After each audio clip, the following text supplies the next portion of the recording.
Life. How do Alan? Alan's gone. How do John? There we go.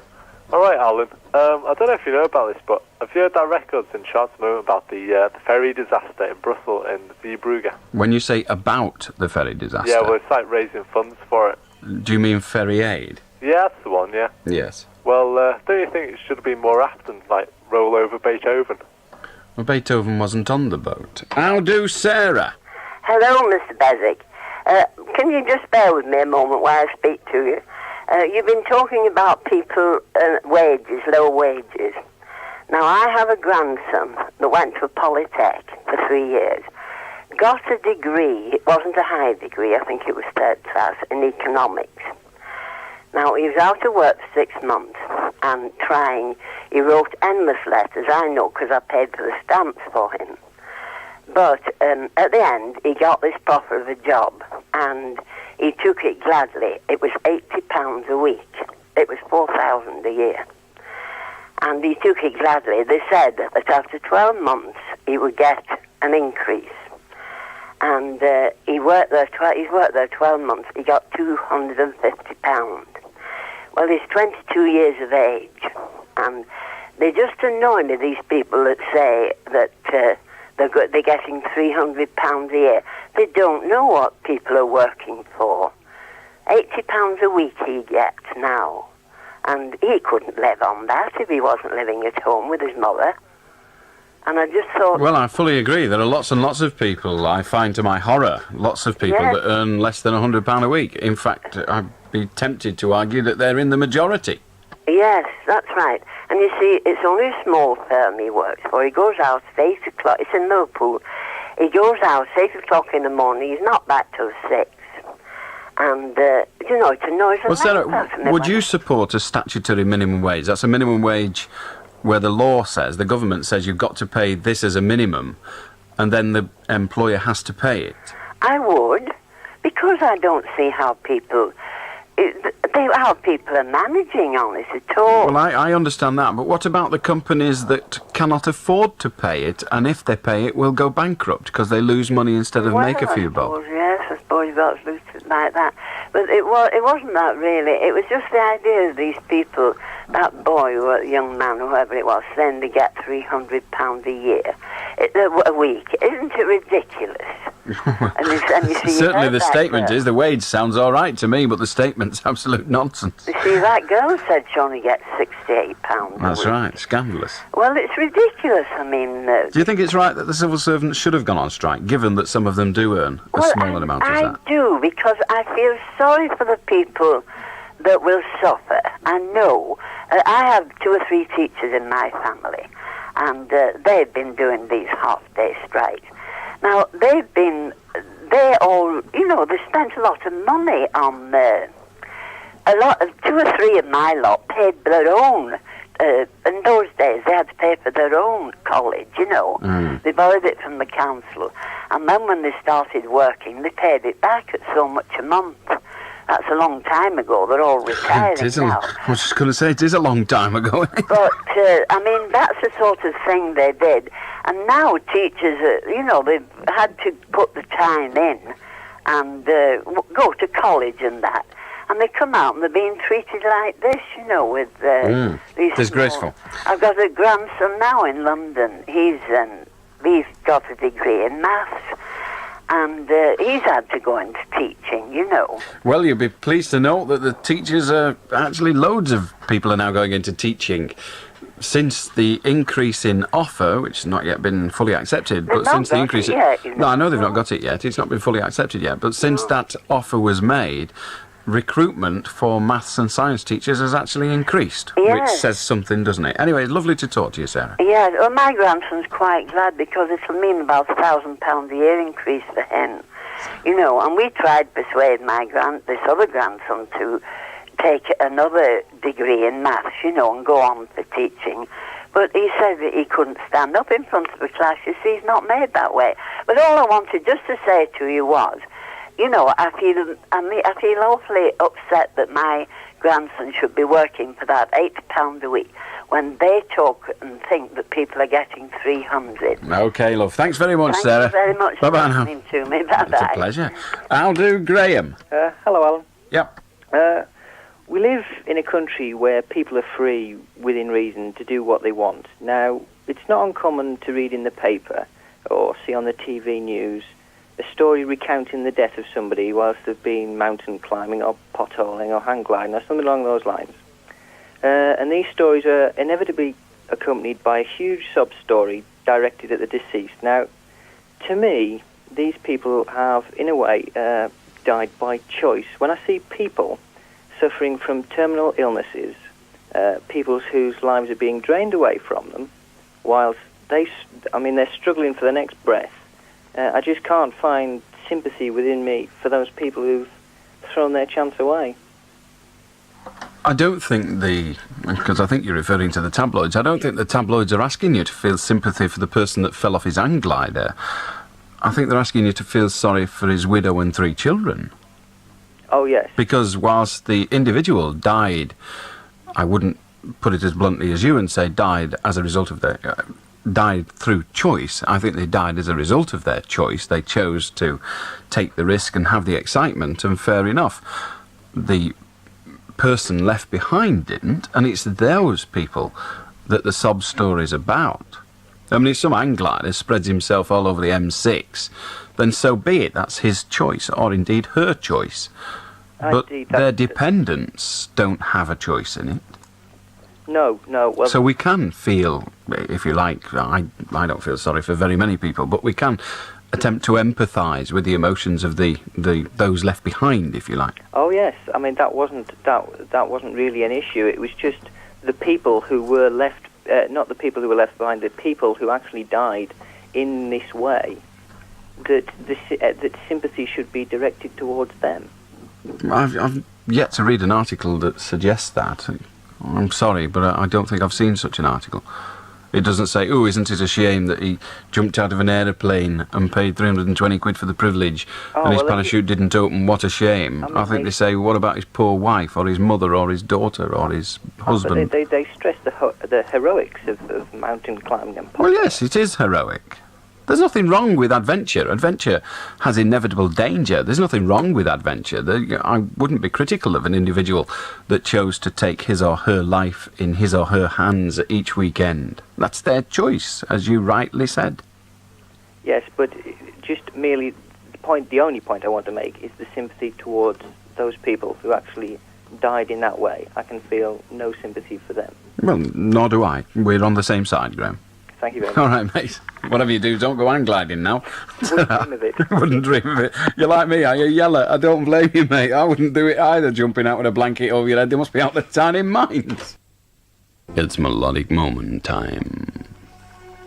Oh, what a lovely start. Nice and gentle.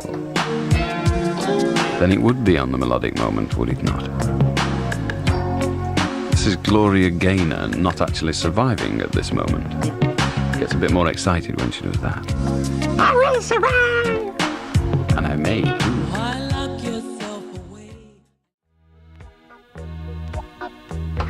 We get lots of people on this programme wearing their hearts all over their place. Sometimes on their sleeves, sometimes in their mouths, and sometimes they haven't got them at all.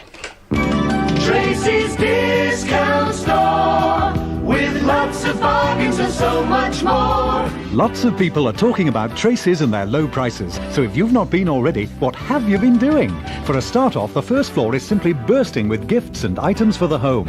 Hardware, pottery, fancy goods, in fact, you name it, and Tracy's are sure to have it. Tracy's Discount Store, Ormskirk Road, Pemberton, Wigan, and Euston Road, Morecambe. You'll find it hard to beat Tracy's. Tracy's Discount Store. Red Rose Radio.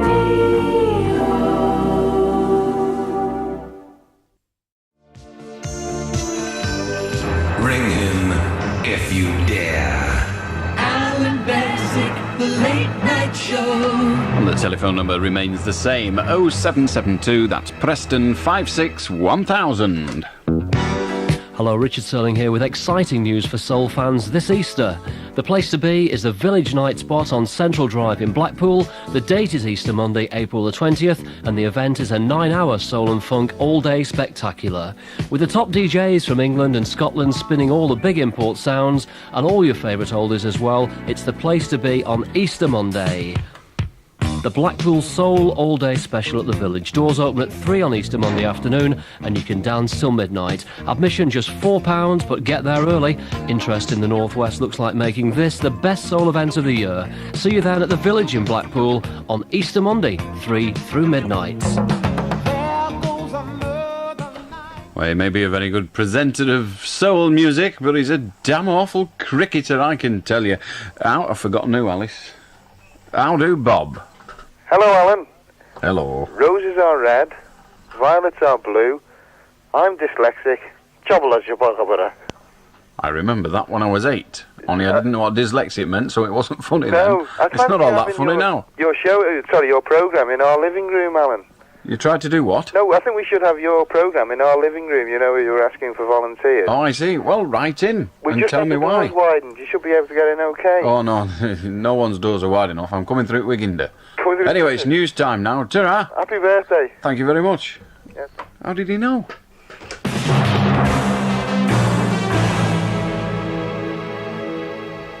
The 1 o'clock news, this is Steve Allen. It's been revealed that 3 more of the Queen's cousins were admitted to a Surrey mental hospital during the war. It was disclosed yesterday that 2 of the Queen Mother's nieces have spent more than 40 years in the institution and 1 is still alive. Surrey health authorities have announced that the nieces' 3 cousins, all sisters, were admitted to the hospital at the same time. Maud Stewart, the vice-chairman of the Earlswood Hospital's League of Friends, who visits the Queen's relatives, says they all have a similar handicap. The same. They're exactly the same. You know, they're all mentally handicapped, and that's it. They're all in the same boat. Have they got the same sort of handicap? Yes. Yeah, absolutely. Can you tell that they're related as well? No. You can't really, no. A second attempt will be made in Belfast today to bury a murdered IRA man. The funeral of Larry Marley was halted yesterday after a confrontation between mourners and RUC officers who feared a paramilitary-style demonstration over the coffin. Ken Johnston reports. The confrontation sparked a huge Republican demonstration last night, which passed off peacefully but was followed by IRA gun and mortar attacks on police bases in West Belfast. Although no one was injured, it will be daylight before bomb experts can examine a number of devices which failed to detonate. Meanwhile, there's still no end in sight to the prison siege, where loyalists demanding segregation from Republicans are holding 2 hostages behind barricades. Hardline Republicans have threatened to join the protest in jails unless the government concedes. Ken Johnston, IRN, Belfast. Mrs Thatcher's attempts to cool down election fever are set to fail, with yet another opinion poll predicting a big overall majority for the Tories. The Murray poll in The Times suggests that the Conservatives would win a general election now with a majority of 92. Peter Spencer reports. The poll, the 4th in 3 days to give the Tories a big overall majority, shows significantly Labour losing ground in key marginal seats. But, worried perhaps by the current and apparently rising popularity of the alliance, Mrs Thatcher is clearly still hesitating. And while she doesn't want to appear to be boosting election fever, she's obviously determined to choose the moment of maximum advantage for the Conservatives. Peter Spencer, IRN, Westminster. Nurses are telling the government that it should be spending more money on AIDS treatment rather than concentrating so heavily on its advertising campaign. The Royal College of Nursing conference in Glasgow is also calling for more training to help nurses care for the friends and family of those with the disease. Our industrial editor Mark Mardell reports. The government will come in for a bit of a battering today for their healthcare policy for the poor, the homeless and the elderly, but there'll be cautious praise for the handling of the AIDS epidemic. However, RCN General Secretary Trevor Clay says it's just the beginning of the battle. It's one of the enormously added strains that nurses have to cope with. We're going to be faced with an even bigger problem, and the government and the professions have got to do even more about it. And the Royal College is urging that nurses should be trained not only to help those with AIDS, but also care for their families and friends. Mark Mardell, IRN, Glasgow. Independent Radio News. Please listen to my ditty. It may not be very witty, nor even slightly funny, but it will help save you money. For me, from cradle to grave, I aim to shop and save. I buy out I need, for next to nought indeed. There's meat and veg and cheese and pigs and booze and cigs and clothes and cards and sweets and pigs and pet food and household things.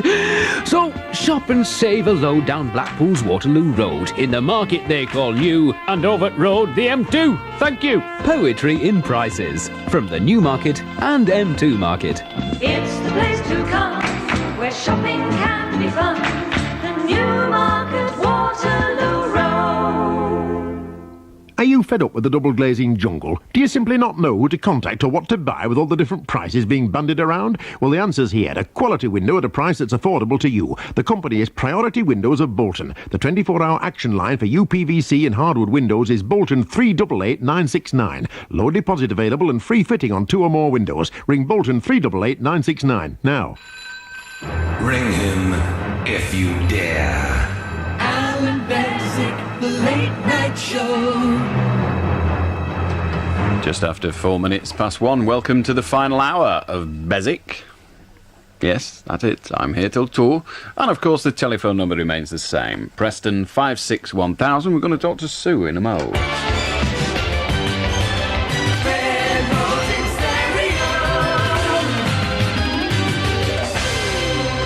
How do, Sue? Hello, Alan. I would like to know, you've had dealings with psychiatric patients, so you must have had dealings with psychiatrists. So could you tell me what the role is of a psychiatrist?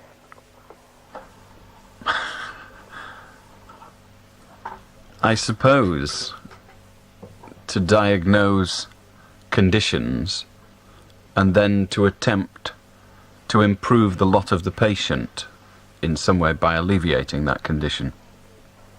But, you see, like I see a psychiatrist, and I feel I need counselling, and I'm just not getting it from the psychiatrist. You just go, they ask you how you are, if you're better, they reduce tablets, if you're worse, they increase tablets, and that's it.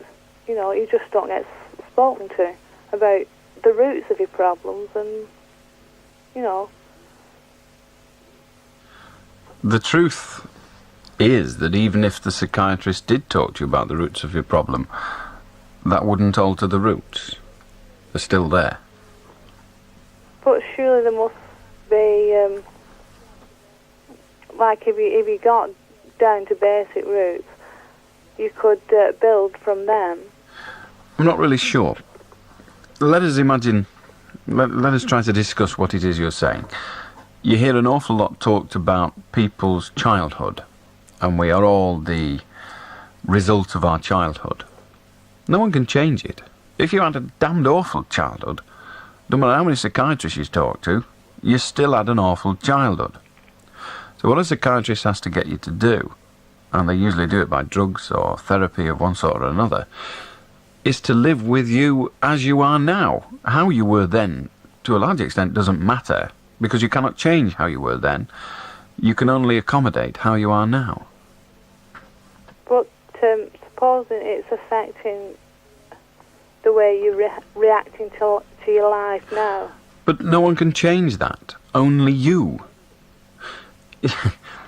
Let us be silly for a moment, and let us presume that your psychiatrist counsels you as you would like. And let's face it, he's the man or woman that's going to make the decision as to what should be done, rather than you. However, let us presume that the psychiatrist chooses a course of action that includes counselling and sits and talks with you. Maybe he or she gets involved in hypnosis and takes you back to your childhood, and we discover that when you were 2 3/4 you were dropped on your head and stung by a bee, and this is what it all comes down to. Well, fine, great, wonderful, let's write it on the notes quick. But let me tell you, you will still have been dropped on your head and stung by a bee, so nothing's changed. What's got to change is how you live with what you are. How you got to be what you are don't matter a fig. So, is there any way... Let me suggest to you, let me turn it into physical problems. Let us presume that you've not got a psychiatric problem at all, but you've had your leg cut off. Yeah? let us just presume that, just for the purpose of this example. Now, when you've had your leg cut off, it really doesn't matter a fig how it was cut off, why it was cut off. The size of the imitation leg is exactly the same. And what you need to do is get it fitted and learn how to walk with it. And when you go to the place where the leg is fitted, they don't care how it was cut off. They don't care why. They might talk to you about it because they're basically nosy like me. But they don't need to know. All they need to know is what you're going to do about it. And what you're going to do about it is you're going to put a false leg on and you're going to learn to walk with it. And that's all that matters. Now, if your legs, unfortunately, or very fortunately actually, your legs don't just suddenly fall off. But even if they did, it wouldn't matter. All you want is another leg. Now, your mind is like that as well. Your mind, let's say your mind has lost its foot. Well, let's not worry about that. Let's find out how we're going to teach it to limp. Yeah, I get your point. It doesn't matter how it happens. It's what you're going to do about it that counts. Yeah, but... Well, there's only you got the answer to that. Well, no, I can't find the answer because I've been Well, you're ill. looking in the wrong place then. I've been ill a long time and I've had various treatments. And Well, what do you think? Let us just, for the moment, suggest that the psychiatrist is able to find out why you are like you are, why you react to your circumstances as you do. Fine. Now he knows. He's got it written on a bit of paper. How does that affect you? it doesn't. Quite. So why bother? But it sometimes helps to hear, yourself express these reasons. How does it help? How do you know? You're telling me that the psychiatrist doesn't do that. So how do you know it helps? Well, I don't know it. I feel Quite. I feel it about. Well, why don't you, instead of worrying about how you feel and what you feel would help, why don't you get on, instead of the nonsense of what caused it, get on to what you're going to do about it. You're wasting up spaces in your brain, thinking about, he could be doing this, he could be doing that. What are you doing? Well, quite a lot. Not enough. It's your life, Sue. It's yours. Now, if you're not prepared to do some more, and I know you say you're doing quite a lot already, and you may be doing a Trojan amount, doesn't matter. You've got to do some more. And if you're not prepared to, why the hell should anybody else? I'm not suggesting that's the attitude of the psychiatrist. That's mine. It's up to you. You're the only person that can dig yourself out of the mess you're in. Nobody else can. They can give you drugs, they can give you ECT, they can give you all sorts of other rubbish therapies. At the end of the day, you've got to come out of it your way. I don't know what that way is, and there isn't time on this programme to even discuss it with you. And even if there were, I haven't the skill, I haven't the training. But you say you've been ill a long time. Yeah. Well, that means you've had a long, long time to try and find out how to live with it. I don't know what your problem is, and on this programme, we don't want to know. That isn't putting you off, but that's your business, is what I'm saying. Yeah. But whatever your problem is, what you've got to do is learn to live with that problem. Not try and eradicate it, but learn to live with it. Because life is only about accommodating what we are. What every single individual on this earth needs to do is to establish who they are to themselves. And once we've done that, life's a lot easier. So basically, you're suggesting accept it and get on with life. In a nutshell, yeah. I wish I could have put it so succinctly. That is exactly what I'm saying.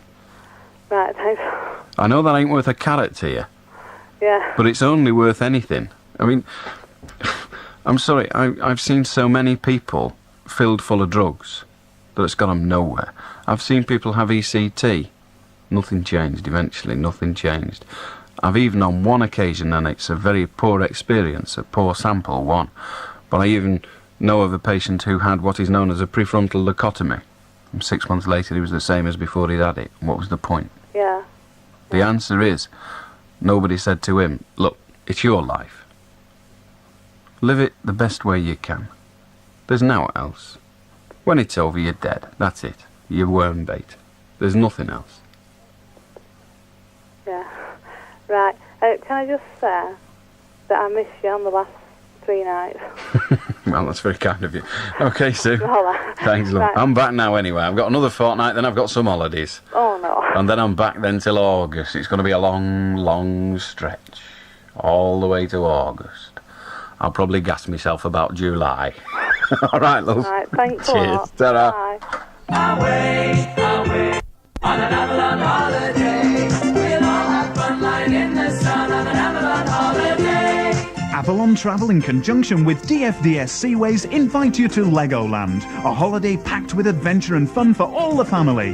Departing the 28th of June on a 4-day mini-cruise, staying in superb hotel accommodation. You'll have a holiday of a lifetime in Denmark and with your visit to Legoland. The price just £109 all in. This holiday is on a first-come, first-served basis, so hurry before it's too late. Ring Avalon Travel now on Bolton 398 788. 398 788 to book your holiday. It's sale time at Upstairs Downstairs, and to celebrate we're actually giving things away. For instance, if you buy a new 3-piece suite from our extensive range, we'll give you £100 of holiday spending money free of charge, so you can have a holiday you'll remember for a long time. But hurry, it's not every day we give £100 away if you buy a new 3-piece suite. Upstairs Downstairs, furnishers of distinction, 300 yards from the Wigan Pier in Walgate, Wigan. Late night Thursdays and free delivery in the Red Rose area. Please listen to my ditty. It may not be very witty, nor even slightly funny, but it will help save you money. For me, from cradle to grave, I aim to shop and save. I buy out I need, for next to nought indeed. There's meat and veg and cheese and bits and booze and cigs and clothes and cards and sweets and pigs and pet food and household things. So shop and save a load down Blackpool's Waterloo Road. In the market they call new, and Overt Road the M2. Thank you. Poetry in prices from the Newmarket and M2 Market. It's the place to come where shopping can be fun. The Newmarket Waterloo Road. I would like to state, here and now, that wasn't me. How do, John? Hello, Alan. I'd like to talk about the donor card system. Go on. I think it should be abolished and replaced by a system where all the usable organs should be taken from a dead body, whatever the wishes of the family are. So I think it's disgusting that some kidney, which could be used to save a child's life, just goes up to make a worm Sunday lunch. I fully accept what you're saying. What is your reason for saying it? Well, what prompted me was the news report the other day about these people who are spending years on these dialysis machines and they can't lead a normal life, and a lot of them end up dying, and, well, that's the reason why I'm saying it. Nothing personal. Now, why should the law transfer the distress of the relatives of someone who dies from renal failure, a bad kidney if you like, why should they convert their distress and transfer it to the distress of someone who dies? Well, apart from the fact I think it's irrational distress. Well, we're not interested in the rationale of it. Because the... Rationale doesn't count. Distress is distress, period. Okay. I think the sanctity of human life, as you often say, is the most important thing, and I think those people will get over it, but the person will end up with a life. First of all, let me tell you, you never get over the loss of a loved one. Well, I didn't mean ever. that. I meant the that was what you said. Well, I'm sorry, that was what you giving said. of the kidney that they get over. Well, I don't agree that that is the case. A person who believes that you should not defile the human body even after it ceases to have a life in it will never get over that act, ever. Now, what right have we got as a nation to force that person into a position of anguish for the rest of their life? Well, I think, as I say, I think that it's the life of the person, and I don't see any way that this body cannot be ruined. I mean, unless you're going to put it in ice for the rest, for eternity, that body's going to get eaten up by worms. No one is suggesting that it will not deteriorate via the natural processes, but mankind has come to terms with that since it began, because that is the natural way of things. It is not the natural way of things to cut that carcass open, take bits out of it and put them bits into a living body. That is not the natural way. That is man's knowledge that has done it, and I, for one, am damn glad that man did it. Woman as well. But I don't really accept that we have the right to decide who is distressed and whose distress is the most important. But you have to decide, I mean, whichever way you choose, whether that kidney's taken or whether it isn't, someone's going to be hurt. Yes. So it's the lesser of two evils. Well, it's a matter of opinion whether it's the lesser of two evils. Oh, well, it's... Yeah, imagine the situation. Imagine the situation, and I hope you're sensible enough to accept that this is a possibility. Your husband, a man, a woman dies, and their nearest and dearest, that one individual that loved them passionately, is adamantly and vehemently against the utilisation of organs, and the victim, the dead person themselves, when alive, was also adamantly and vehemently against the use of organs. So, the medical profession come along, as is their legal right in your world, gashes them open, whips a bit out, couple of bits in fact, lobs them in somebody else, and they go away happy as Larry. And the nearest and dearest of the now deceased and kidneyless person grabs the nearest rope and kills himself. Well, of course that may happen. I mean, I'm not... Will happen. I know that... Well, okay. What right have we to force that situation into existence?